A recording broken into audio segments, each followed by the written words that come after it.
que vous n'avez pas encore dit.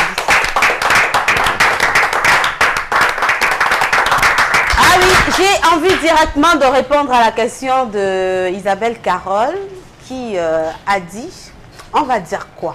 Ben, on va tout dire, simplement parce qu'on est à Disons Tout. Bonsoir à la maison et bonsoir à vous sur le plateau. Tu vois, il y a toujours une réponse aux questions, Isabelle. Bonsoir. Oui, bonsoir Fanny. On va encore tout dire ce soir. Ouais, on va dire. Tout dire. À travers l'image, vous avez encore dit de bonnes choses. Ah ouais? Oui. À travers l'info, on va encore dire pas mal de choses. Sûrement. Avec la revue de la presse sera pareil. Tout à fait. La chronique d'Emmanuel également. On ne manquera pas. Franchement, tout est réuni pour qu'on déballe encore plein de choses aujourd'hui. Qu'on parle de tout et de rien, parce que c'est Disons Tout, qu'on ne cesse de se taquiner, de se faire plaisir et de savourer ces 52 minutes. Pour vous dire que ce soir, Isabelle Carole va présenter cette émission. Accueillons donc Isabelle Carole tout de suite.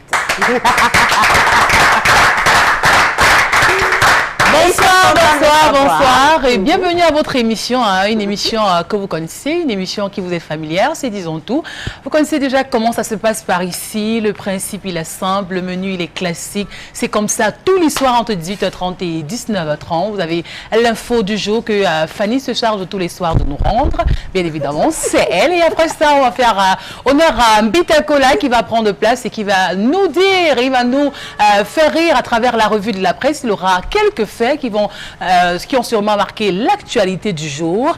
Et après, ce sera à mon tour de vous faire plaisir à travers une image qui parfois se veut souriante, parfois pas, mais c'est comme ça, ce n'est qu'une image. Et enfin, ce sera Emmanuel Fosso, oui, c'est lui qui boucle cette émission, avec bien évidemment sa chronique. Dans 52 minutes, vraiment, on ne s'ennuie pas. Je peux prendre ma retraite. Vraiment, je peux partir tranquillement et savoir que derrière, il y a la relève. Ah ouais. Merci Isabelle Carole. À sa suite, donc, je vais simplement vous dire que c'est une émission qui se fera en compagnie d'un invité. C'est un artiste, il est camerounais, il est à son premier album, oui, 7 titres. Au total, un album tout à fait varié quand même, parce qu'à l'intérieur, on trouve un peu de zouk, de la rumba, un peu de folklore, et je suis particulièrement marqué par, n'est-ce pas, ce folklore, justement, lui qui allait puiser loin de l'autre côté du septentrion, où en même temps il vit pour des raisons professionnelles. Ce soir, accueillons François Lenoir Fauzi. Bonsoir. Bonsoir à tous les téléspectateurs. Bienvenue sur Disons Tout. Merci. Vous me disiez hors antenne que vous avez découvert ce soir que vous étiez trop noir. Vraiment, c'est terrible parce que dans le septentrion, je croyais que j'étais un peu plus brun. Pareil que tout le monde là-bas. Et alors que j'arrive ici, les vêtements noirs. Bon. Ce noir, quand même, c'est pour quelque chose de précis. Effectivement. Oui, il vient juste de dire bye bye à son papa, qui s'en est allé, qui se repose désormais. Oui. Parce que c'est un repos, hein. Ouais, c'est vrai. Même si la séparation est difficile. Très dur. On est content de vous avoir sur ce plateau. Merci. Bitakola me regarde comme ça, elle dit, mais Fanny ne m'a pas présenté aujourd'hui. Mais qu'est-ce que ça signifie? C'est pas moi la présentatrice, elle a oublié de le faire. Je le fais quand même, Bitakola, bonsoir. Je sais que pour être un footballeur professionnel, tu dois avoir des tactiques. À moi. Fais une passe, une longue passe, fais le retrait, fais le crochet. Quand tu es sur un stade de football, c'est où tu comprends tous ces mots. Donc si tu n'as pas le hop, comme on dit souvent, si tu ne dis pas à moi, hein? On t'oublie quoi? Non, il fallait amortir, il fallait faire le retrait, fais le crochet. Si tu ne parles pas, forcément tu vas jouer un match de 90 minutes sans toucher un seul ballon. Donc, j'attendais qu'on me donne la passe. Bon, je prends la parole rapidement. Rapidement, vous dis bonsoir à tous les téléspectateurs qui nous regardent de par le monde entier. Et bon début de week-end à vous, parce que mon week-end, il est déjà calé. Archi plein. Il a promis toi à mon bailleur, mais tous les gombos, je n'ai pas encore plus. De toute façon, on te souhaite, n'est-ce pas, de pouvoir réaliser tout cela. Parce que parfois, vous avez des rendez-vous calés, mais après, ça ne marche pas. Il y a la loupée. Ça ne va pas t'arriver. Je peux te rassurer. Au nom de Jésus. Voilà. À côté, il y a une petite bénédiction qui peut te venir aussi. Oui, parce que c'est qu'on appelle Emmanuel. Bonsoir, Emmanuel. Bonsoir, famille. J'ai eu l'impression que ces deux hommes m'en voulaient ce soir. Je suis quand même sûr que Bitakola, tu peux être sûr avec moi que tu vas gagner ce soir. Au nom de tu feras de belles choses. Et comme on l'a déjà tout dit ici, je sors du côté de Yassa. Et puis derrière la ferme, j'ai vu des choses aussi incompréhensibles que je m'en voudrais de ne pas vous dire ici. Ah, oui, ça, on ne peut pas comprendre que les maires de ce côté-là continuent à regarder des gens construits sous les poteaux de haute tension. Ouais. Oui, et tout le long, les gens construisent sans ménagement et il n'y a personne qui met une croix pour leur rappeler que ici c'est des zones interdites, qu'il ne faudrait pas construire à ces lieux. C'est quel genre de construction? Ça a l'air d'appartenir à quelqu'un qui a un peu d'argent. Je t'ai dit même c'est du définitif. Du définitif. Non, j'ai dit l'allure de la maison. C'est des grosses maisons que je vois. Alors tu as la réponse. J'aurai la réponse tant que les autorités d'ici n'ont pas rappelé à ces messieurs qu'on est sous une haute tension et qu'on peut avoir des emmerdements après. Et pour finir, il faudrait quand même dire merci.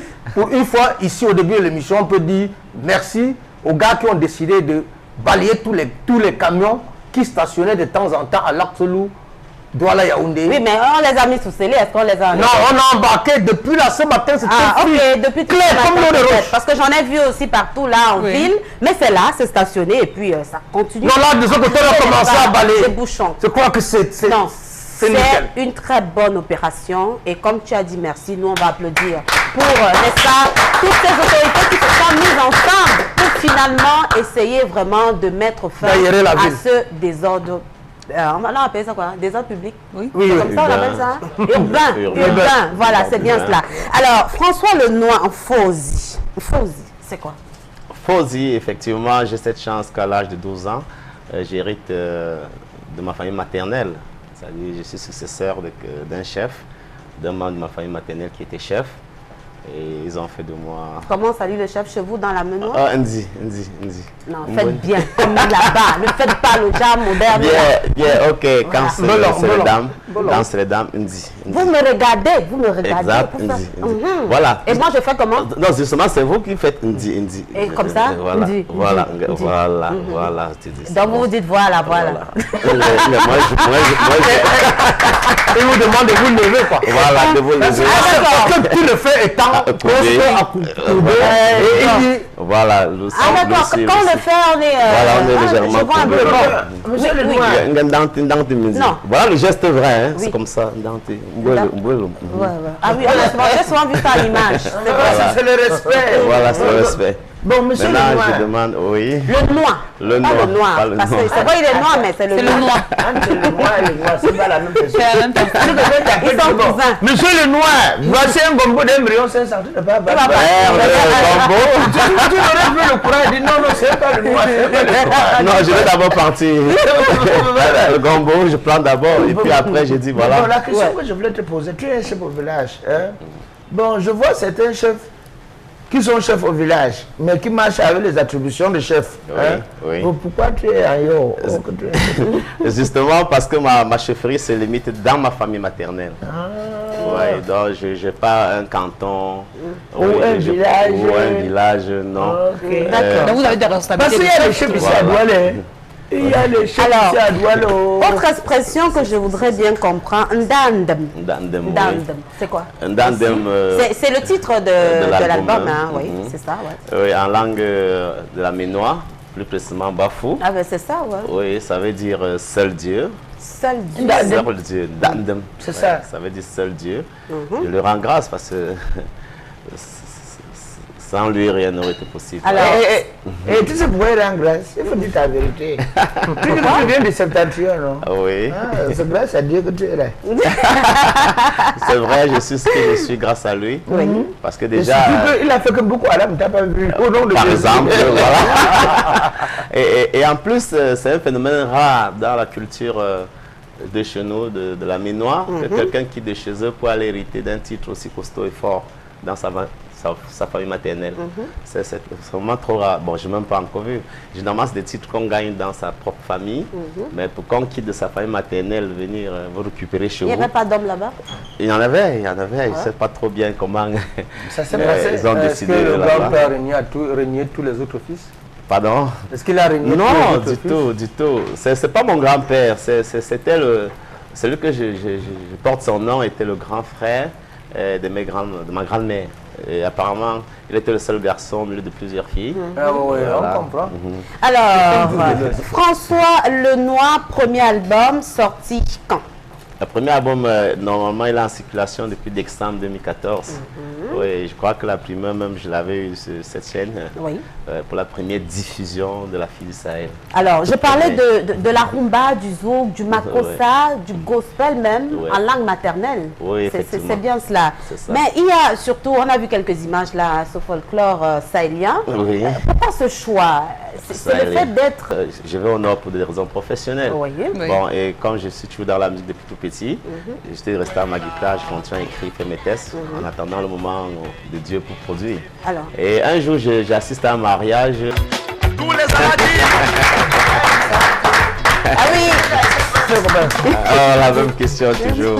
Ah oui, on veut. Le titre, justement, c'est quoi l'histoire? Bien, c'est vrai, il y a un petit détail. Tous mes 7 titres portent le nom d'Aïssatou, parce que je cite les femmes. Et tout le prénom que j'ai choisi, c'est Aïssatou. Comme je pourrais dire Ramatou, Fatimatou, etc. Nafissatou, par exemple. Mais sinon, je décris là une beauté sahélienne que j'ai découverte. Je veux partager avec... Qui vous a appris la langue? Bien, bon, après 4 ans, j'ai de la chance parmi mes collaborateurs. Ils sont nombreux. De vous adapter. Et surtout que j'ai constaté qu'ils travaillent plus en langue. Donc c'était facile pour moi d'apprendre. Et depuis 2014 que cet album est sur le marché, quel est le retour que vous avez? Quel est le bilan que vous faites aujourd'hui? Est-ce que ça a apporté? Est-ce que vous avez atteint le quota que vous vouliez ou alors? Non, je ne peux pas encore dire ça parce que comme c'est le premier album, je ne suis pas encore connu. Surtout que je n'ai pas eu la chance d'avoir un producteur, on se bat encore seul. J'ai mon petit groupe avec lequel je travaille. Bon, l'objectif était de faire connaître le produit. Comme par exemple, celui-là, déjà merci de m'accompagner. On est encore à ce stade de promotion, de faire connaître le produit de partout le public, tout le Cameroun. On est en train d'y aller. Est-ce que vous avez été adopté par le public du Nord? Adopté, je peux dire oui. Je dis même salam alaikum, bonjour à tous mes frères du Nord. C'est ce que j'attendais depuis. Et en plus, si vous avez été adopté, je sais quand même la générosité de mes frères du Nord. Oui. Je crois que, en ce qui concerne la musique du Nord, pourquoi avoir mis François? Parce que vous aurez dû peut-être mettre un nom qui fie un peu à la zone. Non, ne trichons pas. Ne trichons pas. C'est vrai que mon objectif, ça va un peu dans l'intégration culturelle. C'est-à-dire que c'est de faire comprendre que partout, chacun peut s'en sortir. Voilà, chacun peut s'en sortir. Mais c'est pas parce que je m'en sors au Nord, par exemple, que j'ai aimé cette culture, que je vais extérioriser, que je vais changer ma personne. Je reste François Lenoir. Merci beaucoup. Merci. On reviendra à vous dans la suite de ce programme. Mais tout de suite, prenons l'information de ce vendredi.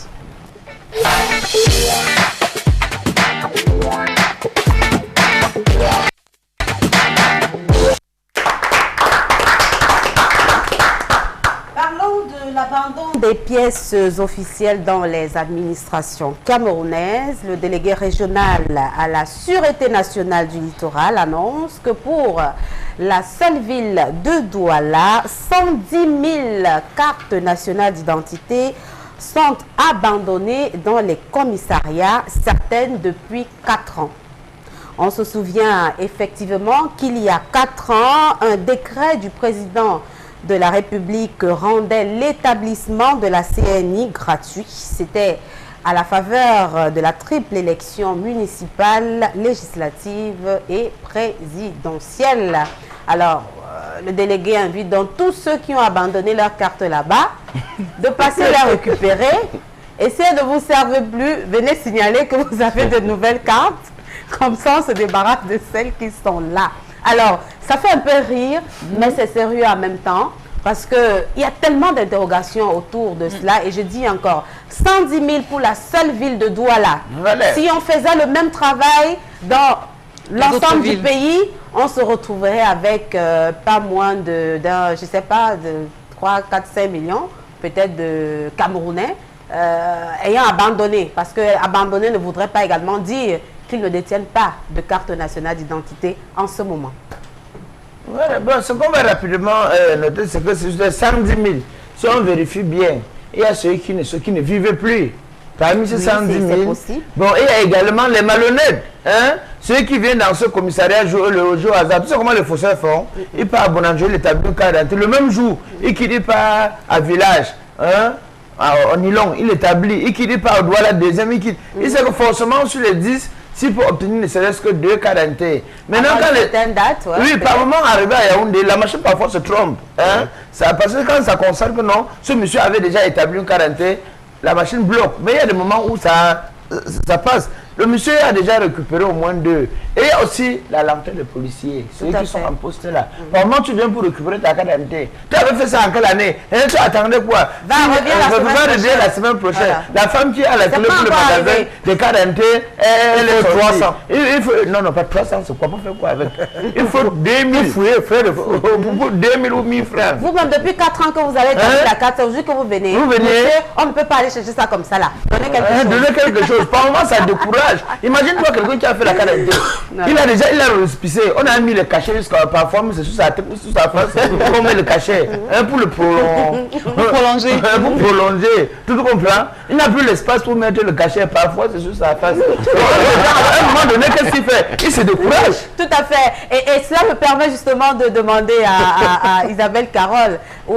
L'abandon, finalement, n'est pas forcément volontaire pour ceux qui vont souvent établir les cartes nationales d'identité. Non, mais je pense quand même qu'il s'agit de la carte nationale d'identité. Ça veut dire que c'est la carte avec laquelle on identifie toute personne. Voilà. Ça veut dire que c'est une pièce importante. Quitte à ce que j'arrive quelque part, c'est un peu comme si vous allez à l'hôpital et vous vous faites malmener parce qu'on vous demande d'attendre, le médecin n'est pas là, quand il arrive, on demande de faire ci. Vous savez ce pourquoi vous êtes là, donc souffrez de patienter parce que ce qui est au bout est très important pour votre vie. Parce que c'est à travers cela que vous faites des retraits à la banque, que vous identifiez lorsque vous arrivez quelque part, que vous déposez une demande, donc c'est indispensable. Lorsqu'on a des brèches telles qu'il lui l'expliquait, hein, tu peux à la fois établir à plusieurs endroits. Aucune machine ne signalera quelque part que ce gars-là, en ce moment, il y a une carte qui est en cours d'établissement. Mais pourquoi vous établissez les cartes à plusieurs endroits? Parce que vous avez attendu longtemps de l'autre côté, ça ne vient pas. Non, mais ce n'est pas une raison pour laquelle, lorsque vous établissez une carte, on vous dit dans tel nombre de temps, elle sera disponible. Le jour où vous venez, si la dame qui est en face de vous estime qu'elle a besoin de boire un jus pour aller fouiller votre carte... Elle ne doit pas estimer. Elle ne doit même pas y Elle est payée pour ça.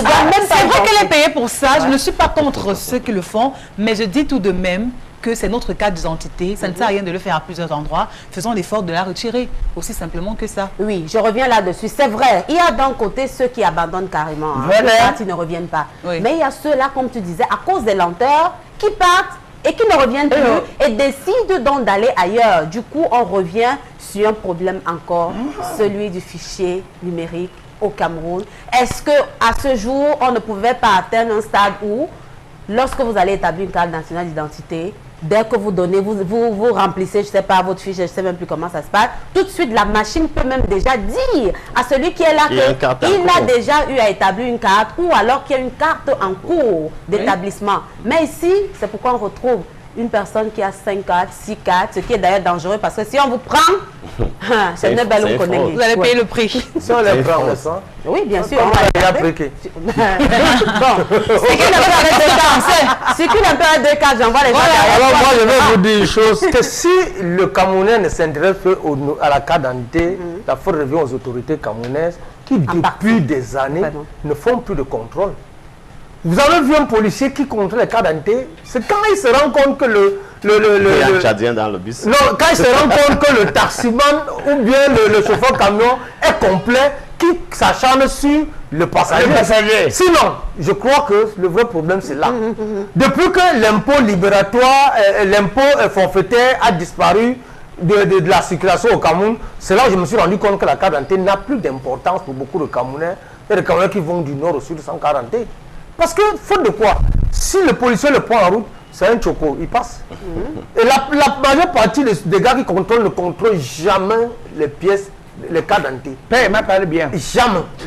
Ils contrôlent les pièces du chauffeur. Est-ce que, le chauffeur s'arrête, il vient tendre son dossier, s'il l'ouvre, il y a n'importe quoi et qu'il récupère, il lui remet ce qu'il lui a à lui remettre, c'est terminé. Que vous soyez tchadien ou centrafricain et que vous avez des mauvaises intentions pour ce pays et que dans ce cas, vous passez. Vous passez. Je dois également dire à ta suite, c'est vrai, le contrôle, moi je trouve qu'il n'est pas systématique. Est-ce qu'il y a d'abord le contrôle? Non, oui, il y a quand même le contrôle. Tu sais combien de fois on m'a descendu de la voiture parce qu'on voulait contrôler les cartes d'identité de tous les passagers. Ça, on le fait. Même à l'intérieur de la ville, c'est arrivé qu'on stoppe un taxi dans lequel je me trouve et qu'on demande les pièces personnelles des passagers. Et ce qui est tout à fait normal. C'est très très récent. Et ça continue même d'ailleurs. Mais comme je dis, ce n'est pas systématique. Mais on parle, on plaide pour que cela recommence systématique. Alors, tout à fait, oui, c'est un problème qu'on connaît aussi de l'autre côté. Est-ce que tu as la carte d'identité?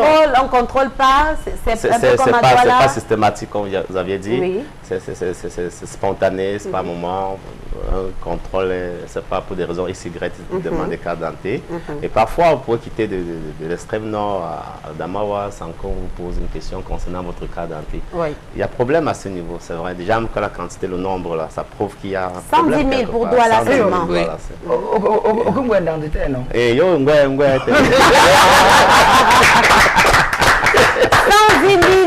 cartes d'identité en souffrance dans les commissariats à Douala. Le délégué a tenu à le signifier. Donc, si jamais vous avez votre carte là-bas, il ne se fait pas tard à aller demander. Mais seulement, il ne faudrait pas qu'arriver sur place, on vous pose encore des conditions. Parce que c'est ça justement qui fait que les gens ne reviennent pas. C'est ça également qui fait que d'autres personnes se découragent. Je vais vous donner un exemple. Quelqu'un qui, par exemple, je vais prendre un cas, je prends mon cas, Fanny Matop, c'est mon nom, épouse un Bitacola. J'établis bien ma carte nationale d'identité, mais on me sort une carte d'identité qui ne porte que Fanny Matop. 5 ans après, chaque fois je refais, on me ressort les cartes d'identité, mais c'est sans la suite. Vous savez qu'une carte comme ça, normalement, ne devrait pas me servir parce que j'ai un statut autre que celui de Fanny Matop. Donc, voilà autant de petites choses qui font que les cartes restent là-bas parce que les gens ne font pas bien leur boulot.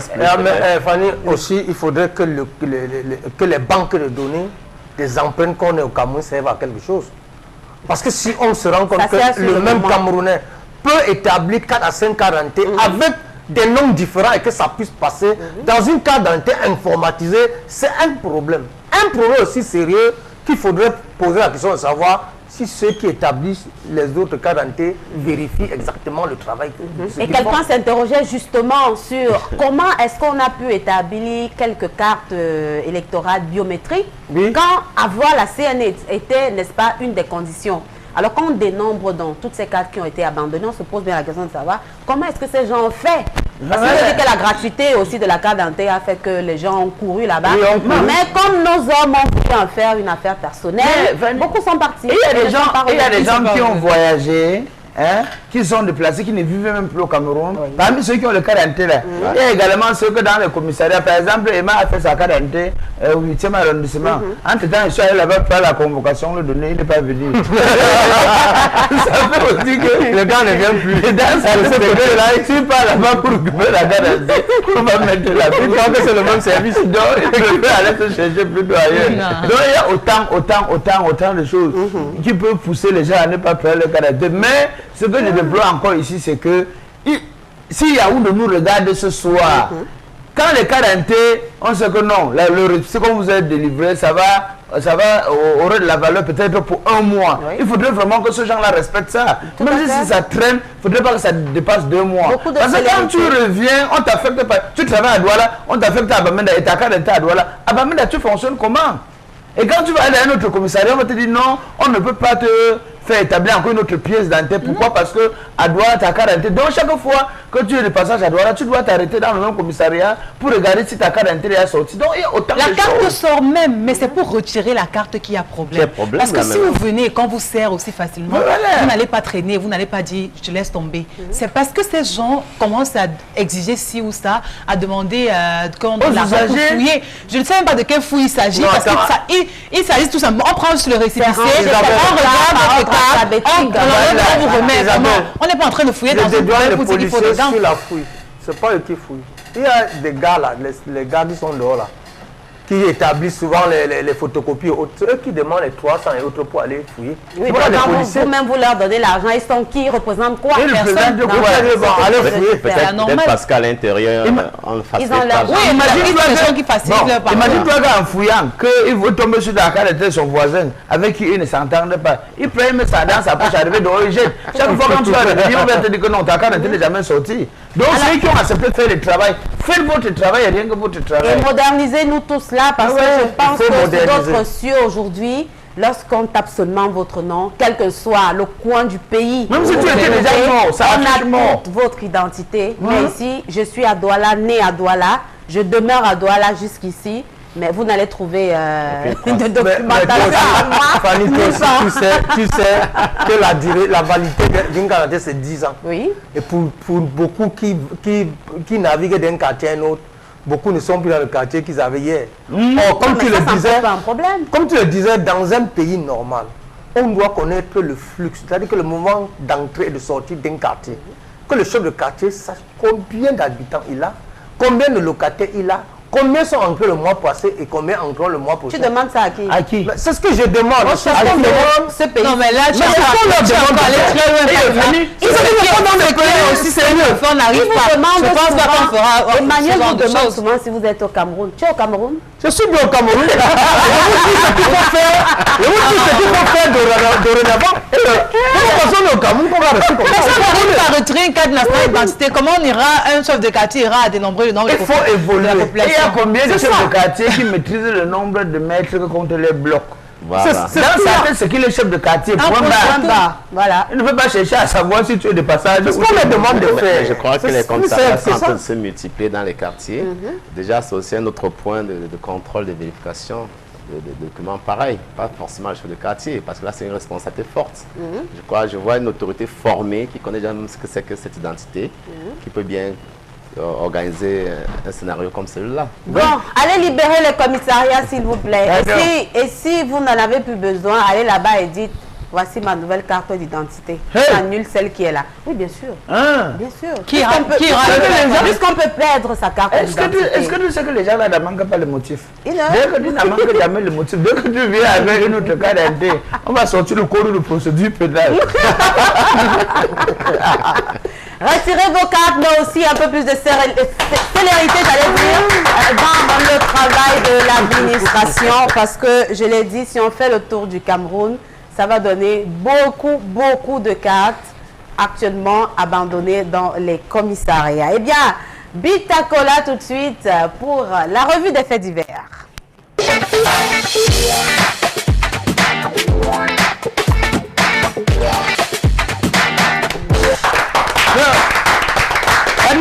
Oui, Bitacola. Avant de commencer ce soir, je vais souhaiter bon rétablissement à quelqu'un. Et un rétablissement spécial. À ton compagnon? Mon compagnon. Ah bon? Depuis quand on mélange le coquille avec le ndolé. Tout ce que ça lui fait. Tu vois, mon compagnon, tu ne dois plus le remarquer. Pourquoi il a perdu? À moins de 24 heures, il est devenu comme le plus gros de l'Éthiopie. Waouh! Compagnon, c'est ce que tu as, peut-être tu nous regardes, pardon. Reviens-nous. Et si tu vois que tu veux voyager, que la maladie va t'amener, pardon, appelle-moi en cause. Toutes tes copines, tu me donnes les numéros, tout ce qui est pour toi. Et il te donne son passeport. Il a pris où? Mon compagnon a le passeport. Mais il a fait comment? Dans l'héritage qui va te laisser ce sont les copines. Attends, Fanny ne demande que le numéro des femmes. Non, mais c'est pour vous voyez le flou partout. Vous voyez le flou partout? C'est pour les entretenir. Non, je parle comme ça. Mon compagnon, actuellement, il est couché, il nous regarde. Compagnon, dès que je dis Moyo, si tu réponds, oui, là-bas. Hein? Moyo! Il a déjà répondu. On va commencer ce soir. Vraiment. Et il y a des syndicats partout ici au Cameroun, non? Donc tu peux créer ton syndicat. Les syndicats des musiciens, les syndicats des auto-écoles, les syndicats des médecins, les syndicats des journalistes. Mais je me pose la question si les chargeurs ont leur syndicat. Ici, bien sûr. Pourquoi ils ne font pas les sorties? Pourquoi les syndicats n'ont pas le problème? Ils ont tellement de problèmes. Si tu veux. Vraiment. Il faudrait que ce syndicat-là vraiment assume le statut et font le travail. Vous regardez un chargeur debout, il ne ressemble pas à un Angamboko, il ne ressemble pas à un sans-abri, il ne ressemble à rien. Peu des agences au Cameroun ont les chargeurs dignes. Fanny, si je mens, prouvez-moi le contraire. Ils font même peur quand tu tires le sac des gens. Ils font peur. Partant de Tonnerre, hein, de Carrefour Tonnerre, passant par Brazzaville, village, en montant vers Bonabéry, en passant par derrière Bopi. Quand tu vois tous les... Il n'y a aucun chargeur qui a les yeux clairs. C'est comme si on les a fait ça au village. Mais qu'est-ce qui se passe alors? Ce qui se passe, c'est que c'est grave. Tu viens, moins 2 places Yaoundé, moins 2 places Yaoundé, demi Yaoundé, en tirant ton sac. Si ton porte-monnaie est un peu par ici, c'est en danger. Si ton portable est mal positionné, et parfois même votre sac disparaît parce que souvent ce sont des faux. En tirant le sac, parfois tu retrouves ton sac de voyage qui n'a plus de code. Donc vraiment, on interpelle ici tous les patrons de ces agences avant de recruter des personnels. On ne refuse pas. Et c'est le chômage, on ne dit pas non. Mais on ne vous demande pas d'aller prendre les anciens prisonniers pour venir agresser. Parce que tous ces gens-là, il n'y a personne qui a un casier judiciaire qui est créé. Non, mais même si on recrute à la base des personnes qui sortent, comme tu le disais, peut-être de prison. Non, mais je doute. S'ils arrivent avec de bonnes moralités, s'ils font l'effort de changer, je crois qu'ils seront là. Changer dans le pôle déjà. Je doute un peu que cette catégorie de chargeurs est un syndicat. Toi, tu sais que pour avoir un syndicat, c'est juste une simple déclaration sur le sous-préfet. Non, ils n'ont pas ce temps. Est-ce qu'ils y pensent même? Qu'est-ce qui se passe au quartier Bana Yaoundé? C'était grave. Hein, une femme, elle partait de Douala avec son mari, arrive donc, elle partait comme ça dans le village. Je vais vous expliquer ce qui était dans le sac. Arrivé en Vendôme et descend dans l'agence. Voilà un chauffeur, un chargeur, un temps de mouvement. Comme il a vu la valise, tchalé, poulet bleu. Il a distrait, il a fait disparaître la mallette, la valise. Entre-temps, alors, d'un coup, la femme dit, envoyez le sac noir là, oui, c'est pour moi. Le rouge là, c'est pour moi. Elle reste, elle attend le bleu, elle ne voit pas. En attendant de ce côté, si on a fait descendre plutôt son sac de l'autre côté, et que le chargeur a récupéré, entré au couloir directement avec. La femme a commencé. Son mari était à côté. Non, calme-toi, bébé, on va retrouver le sac, c'est rien. Vous savez ce qui est dans le sac? Non. Je vais vous expliquer plus tard. Entre-temps, alors, le gars est parti derrière, fouiller le sac. Comme il était derrière en fouillant le sac, la femme avait les cris et tout. Les autres passagers qui ont voyagé tous ensemble depuis Douala ont commencé à dire, mais madame, c'est quoi? Elle dit, Clark ne voit plus son sac. On a interpellé le chef d'agence. Le chef d'agence dit, madame, vraiment, si vous avez... Et effectivement, on avait payé tous ces bagages de plus Douala. On a constaté donc que le chef a convoqué tous ces chargeurs. Entre-temps, alors... Il y avait un qui manquait. Zambroda. Ils ont toujours le nom. Zambroda, celui n'était pas sur place. On a dit à la femme que non. Dis-nous tout ce qu'il y avait à l'intérieur du sac. L'agence est prête à rembourser le double. C'est où la femme a encore accéléré les prix. Et dans le sac, il y avait le corps du bébé. Alors, le corps de son bébé ou... Le corps de son bébé passait partait comme ça au village, dans son village. Quand le gars arrivait derrière, maintenant il a constaté que... Il est revenu avec le sac. Ce qui était dans le sac, ça ne l'appartenait pas. Ce n'était pas le genre de cadeau qui pouvait prendre. Il a devant refermer le sac. Et revenu donc à l'agence, à lui-même. Quand c'est combi, ils appellent ça entre eux les combis. Ses collègues, Moyo, tu as fait fort. C'était dans le bureau du boss. Tu es revenu avec le sac. Il dit que vous vérifiez ce qui est là. Quand ils ont vu le corps d'un bébé aux enfants de 6 mois dans la valise. Et tous ils ont porté avec Zambro à venir que la mère. Il y a une femme qui m'a demandé de mettre ça dans le taxi et monter vers Mekolo. On s'est arrivé là-bas, la femme a directement récupéré son sac. Donc ici, vraiment, on a sauvé Zambro. On a sauvé. On va bien fait pour eux, parce que quand ils voient une valise qui brille, qui est toute neuve, pour eux c'est synonyme d'argent, c'est synonyme de beaucoup de bijoux. Donc on va ici vraiment, Fanny, vous ne pouvez pas investir autant d'argent, ouvrir une agence de voyage. Un bus coûte combien? Mais recruter un personnel qualifié, ceux qui sont de bonne moralité. Hein? Mais comment savoir qu'ils sont de bonne moralité? Je connais les agences mais ici. comment faire? Il y a une étude de moralité. Fanny, je connais les agences ici à Douala d'où je préfère tel le nom de peur de faire la publicité. Oui. Quand tu es arrivé là-bas, tu as comme l'impression que tu es dans un aéroport. Hein? Tu vois les garçons sont bien habillés, ils ont des choisifs. Quand tu le taxi gare, on vient vers toi, monsieur, bonjour, avant de retirer ton sac. Et on amène à l'embarcation. Donc vous comprenez que ce patron, les Bakwa, voyage. La prochaine fois, je vais citer le nom de toutes les agences de voyage. Je te supporte. La prochaine fois, tu me cites tous ces noms-là. Vous ne pouvez pas acheter le bus de 30 millions, 60 millions, mais vous partez prendre les voleurs qui viennent de temps en temps. Parce qu'ils ne les payent pas. C'est tout. Et ils n'ont pas les syndicats, ils ne les payent pas. Non, mais à la base, ils ont accepté. Si on les paye 20 000 et qu'ils ont accepté 20 000. Ils ne les payent Ils ont pas. accepté de travailler pour 20 000 ou pour 5 000. Donc, ils assument. Je m'adresse comme ça au préfet que d'aller fermer les laveries. Voilà le truc que tu dois faire, monsieur le préfet. Voilà les sujets vraiment très importants. Pas la douche.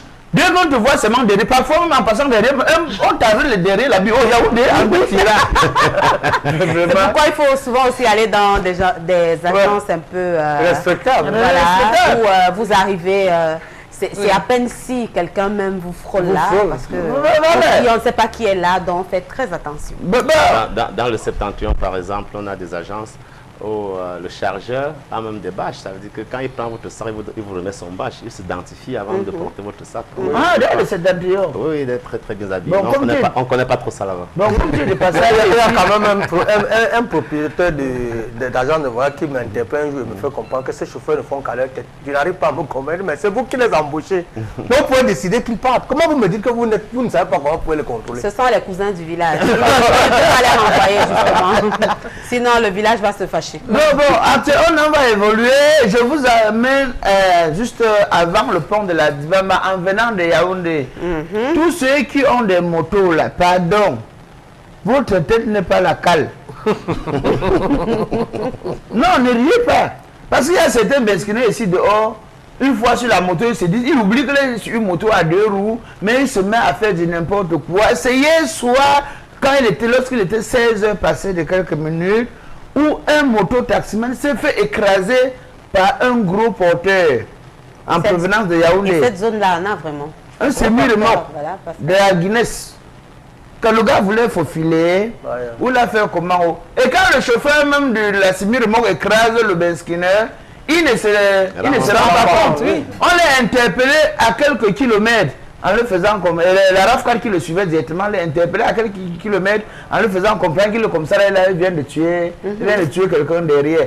Or, tel que les témoins expliquent, la faute revient au conducteur. Parce que lui, parce que lui, il voulait forcer le passage en voulant faufiler entre une voiture qui était en train de doubler dans la semi-remorque. Entre-temps, il s'est fait faucher. Donc voilà, il s'est retrouvé. Vraiment, donc, vraiment pas la ils sont toujours pressés. Et on dit souvent qui va lentement va sûrement. Actuellement, le camion est garé au peloton routier Est. Ça, c'est à l'entrée, il y a ça. Et le chauffeur est en cellule. Donc le chauffeur, on va les libérer. Parce que si les témoins ont déclaré que non, effectivement, c'est le Skinner, le moto-taximan qui était en tort. Bon, il y a les procédures pour ça. On va évoluer rapidement depuis le début de cette année-ci, 2015. Le lac municipal de Tchang, ça fait toujours le travail. Ça a encore fait le travail. Ça a encore fait le travail. Et le bilan? Un mot. Une femme ou un homme? Un homme, un garçon âgé, il est rentré dans la vingtaine. On dit que de lundi, le 8, où le gars avait un problème, où il voulait seulement nager, où il s'est suicidé, on l'a vu plonger dans l'eau le 28. Lundi. Lundi le 8. Mais c'est hier que le gars est remonté en surface. Voilà. Entre-temps, alors, tous ceux qui travaillent dans le lac, là, les nageurs, les plongeurs, ils ont fouillé, ils n'ont rien vu. C'est hier que le gars est remonté. Actuellement, le corps est gardé à l'hôpital de Tchang. Ce qui est marrant dans l'histoire, c'est que le gars n'avait pas lu de carte d'identité. Donc, on a sa carte parmi les 100. Elle est certainement dans le commissariat. On va shooter rapidement. Je vous amène dans le coup de crayon de M. Abou.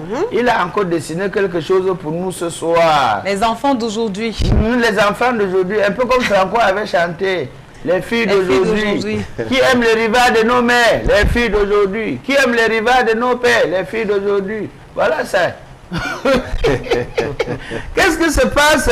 En fait, c'est un père. Vous avez vu à côté, voici un enfant, il est en train de pleurer. Hein, le père a en train de donner le jus. Hein, et entre-temps, le père a la bouteille de la bière à main. C'est le père qui commence, il s'adresse à son épouse. L'enfant, si est simple, on lui donne le jus, il pleure. Il veut partager la bière avec moi. Hein? Il dit à sa femme, je dis, hein, tu es sûr que tu ne me trompes pas avec un barman? C'est la femme qui répond, pardon, dépose-moi. Mais c'est souvent la faute aux mamans parce que lorsqu'elle est en train de boire son verre, elle se permet quand même de dire non, l'enfant, s'il a Et tu laisses le prend un verre aussi un peu. Pompidou, le parfum, le parfum. Heureusement que la confiance. Fanny, la grande partie de papa boivent au bar. Et la maman, quand elle boit, elle est généralement proche de l'enfant. Et lorsqu'elle est en train de boire, l'enfant qui fait ça. J'ai vu une femme aller à l'hôpital vacciner son enfant. Dès qu'elle arrive, l'enfant commence à pleurer. Ouais, elle donne un peu le liquide. Un peu de quoi? Un peu le liquide, le lait, non?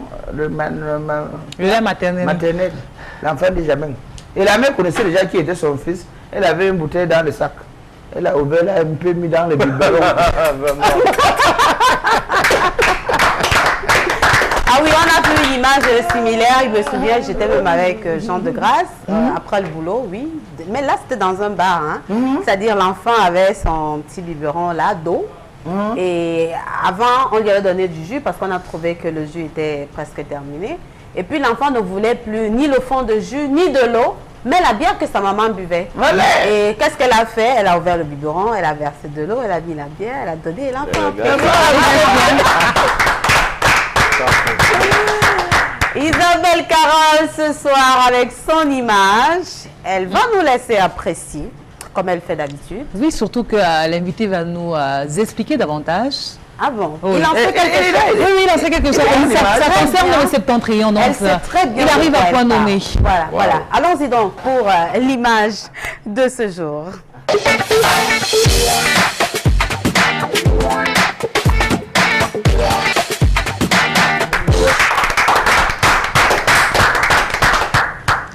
Il s'agit ce soir des filles du Grand Nord qui ont été victimes de mariages précoces et forcés. Donc, toi qui as fait un tour de ce côté, tu en sais énormément. Donc, je propose d'abord qu'on écoute, qu'on regarde leur témoignage et puis par après, on fera une longue discussion là-dessus. Je suis mariée à l'âge de 12 ans. Moi, je me nomme Nina Isato. J'ai été mariée à l'âge de 14 ans. J'avais 15 ans quand je suis allée en mariage. Et certaines, à 13 ans, elles étaient déjà mariées. Elles sont pas mal de filles comme ça qui se plaignent de cette situation. Elles ont été forcées, contraintes par les parents.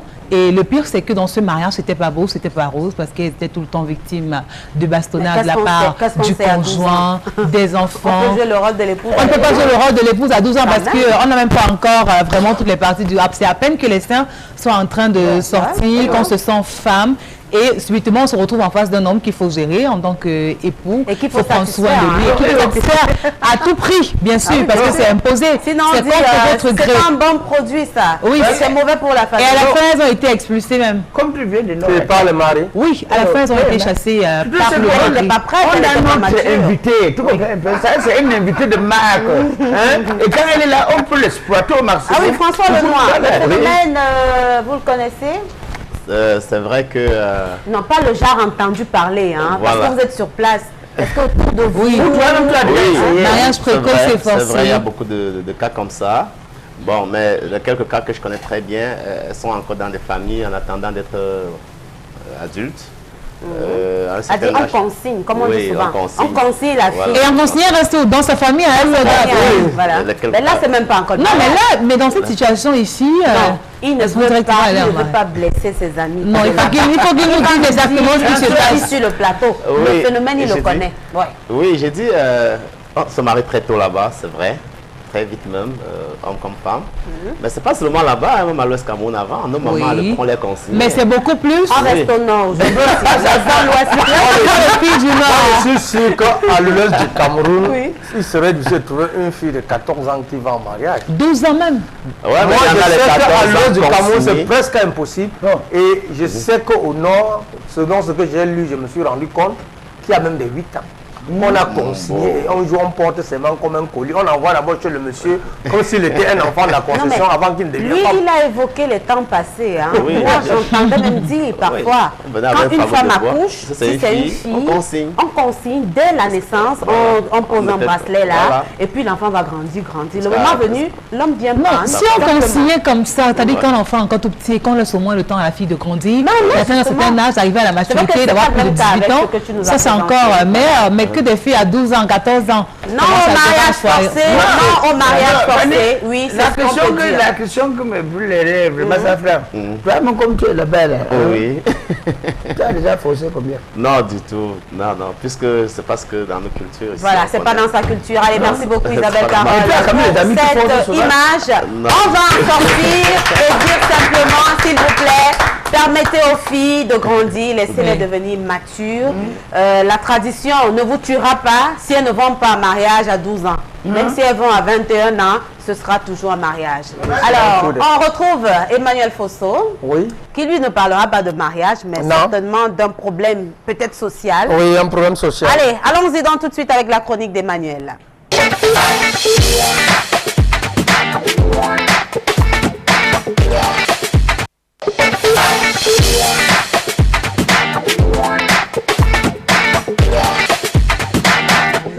Prête?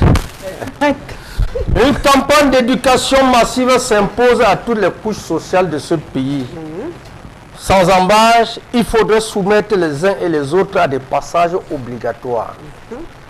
Mais dites-moi, qui devrait doter les autres de ce que nous voudrons? Vous comprenez qu'avec ce que nous voyons, il serait même difficile de trouver des modèles à la classe dirigeante, même si je sais que les classes sont parfois des décisions de telle ou telle autre personne, avec un mélange criard de familiarité engendré par le désordre. On gagnerait à avoir des pionniers et des pionniers qui comprennent exactement le besoin des uns et des autres. Mais est-on sûr que cette classe a une vue plus objective pour ce qu'ils servent que leur porte-monnaie? Peut-être que oui, peut-être que non, vu la qualité du service qu'ils nous livrent chaque jour. Que des gens du haut de leur piédestal décident d'envoyer toutes les populations à la merci de leurs clients, cela m'énerve. M'énerve au point où je ne comprends pas que ici la nuisance sonore soit protégée par les autorités.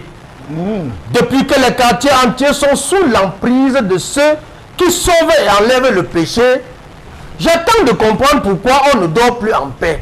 Pourquoi des gens n'ont plus une place de tranquille, parce que sous l'autorisation d'un sous-préfet, on peut installer BAF, fidèles et groupes électrogènes, on organise 1 ou 2 semaines d'évangélisation.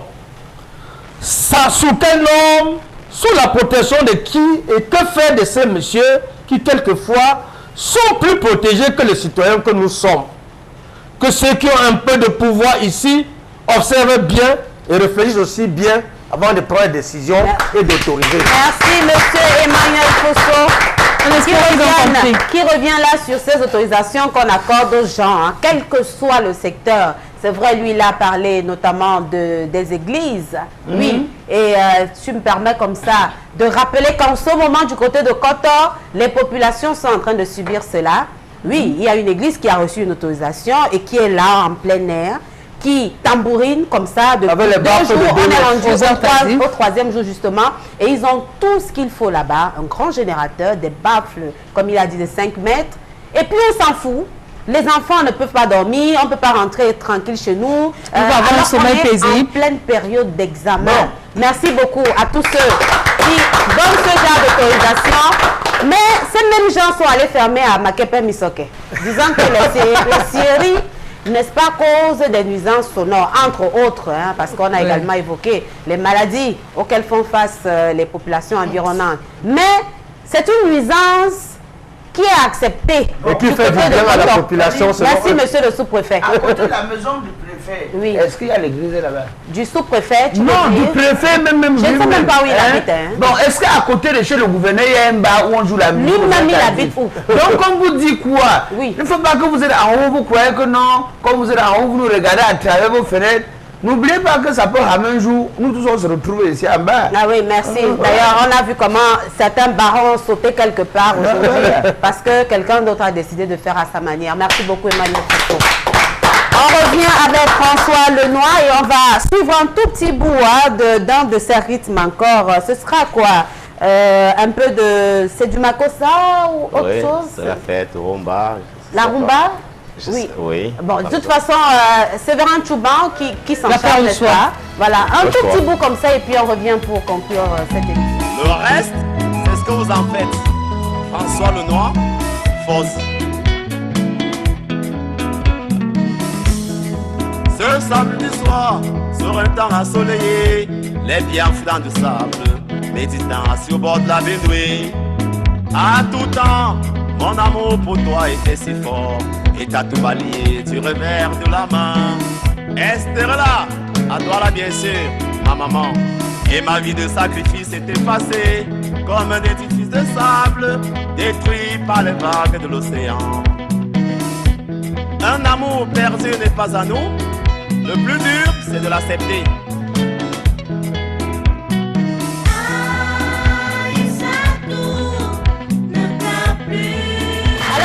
Titre Aïssatou à la suite de La fille du Sahel qu'on a d'abord eu en début d'émission. Eh bien, il nous l'a dit, François Lenoir, l'album est disponible depuis décembre de l'année 2014. Voilà, 2014. Maintenant, est-ce que sur le marché, il y a déjà des points de référence où on peut le retrouver? Oui, pour le moment, beaucoup plus à Garoua. C'est pour ça qu'on a deux points de vente. Dans le nord. Ici, on est en train de se chercher, on va contacter bientôt, mais on a quand même des numéros téléphoniques qu'on peut laisser. Beaucoup de courage dans la recherche justement des points de vente pour ce qui est de Douala. Alors, on va vous dire merci d'être passé. L'album est là, François Lenoir, Fozi Ndandem. J'espère que je le dis bien. Très bien, même. Rapidement, on a numéro tout à l'heure. Pour ceux qui peuvent te contacter pour le spectacle. Oui, 699 47 23 03. Mais ne fais pas l'homme d'accord. 699 47 23 03. 653 63 53 92. Merci beaucoup François Lenoir, merci d'être passé, on vous souhaite bon vent et on espère que cet album va être adopté par les Camerounais et notamment tous ceux qui vous soutiennent. Quant à nous, on a terminé. Bon week-end à tous. Rendez-vous lundi 18h30. Au revoir.